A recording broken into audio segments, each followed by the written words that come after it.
বর্তমানে আছি নরসিংদী সাহেব প্রতাপ মোড়ে তাঁতবর ইনস্টিটিউট সাধারণ শিক্ষার্থীরা আজ সকাল 11:30 থেকে ঢাকা সিলেট মহাসড়ক তাদের কিছু দাবি দেওয়ার জন্য অবরোধ করে।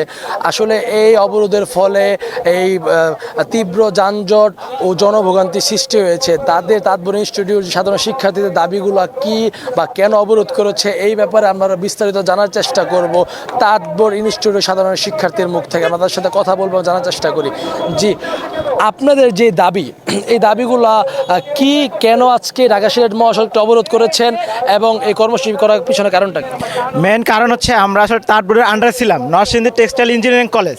আমরা এটা প্রথমে দাবি করার পরে তারা আমাদের দিচ্ছে নরসিংদী টেক্সটাইল ইঞ্জিনিয়ারিং কলেজ দেওয়ার পরে তারা বলতেছে তাঁতবরের আন্ডারে থাকতে। আমরা চাচ্ছি না তাঁতবরের আন্ডারে থাকতে, আমরা চাচ্ছি বস্ত্র অধিদপ্তরের আন্ডারে চলে যেতে। এবং তারা এখন বর্তমানে আমাদের সাথে ছলনা করে আমাদেরকে টাঙ্গাইল টেক্সটাইলে ট্রান্সফার করে দিচ্ছে। সোজা কথা, তারা এখানে নরসিংদী টেক্সটাইল ইঞ্জিনিয়ারিং কলেজ করতে চাচ্ছে না। আমরা যাচ্ছি আমাদের নিয়েই যেন এখানে নরসিংদী টেক্সটাইল ইঞ্জিনিয়ারিং কলেজটা প্রতিষ্ঠিত হোক। মূল কারণ হচ্ছে এইটাই।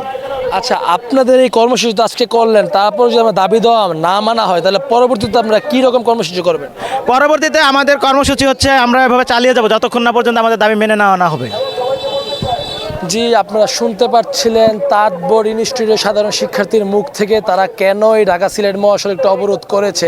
আমি যদি আপনাদের আরেকটু দেখাই যে তারা এই ঢাকা সিলেট মহাসড়কের মাঝখানে বসে তাদের এই কর্মসূচিগুলো করছে।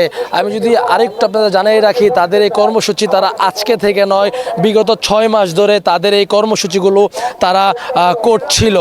এই বিভিন্ন ঊর্ধ্বতন কর্তৃপক্ষ এবং উপদেষ্টা সহকারে তাদেরকে আশ্বাস দিয়েছিল যে তাদের এই দাবি দেওয়াগুলো মানা হবে। আসলে তাদের এই দাবি দেওয়াগুলো মানা হয়নি। তাদের এই দাবি দেওয়া যেহেতু মানা হয়নি, এই ক্ষেত্রে তারা আবারও তাদের কর্মসূচি করছে। তো এই কর্মসূচির ফলে সৃষ্টি হয়েছে তীব্র যানজটের। হ্যাঁ, পণ্যবাহী ট্রাক, পাবলিক বাস, ব্যক্তিগত যানবাহন, কোনো কিছুর চাকাই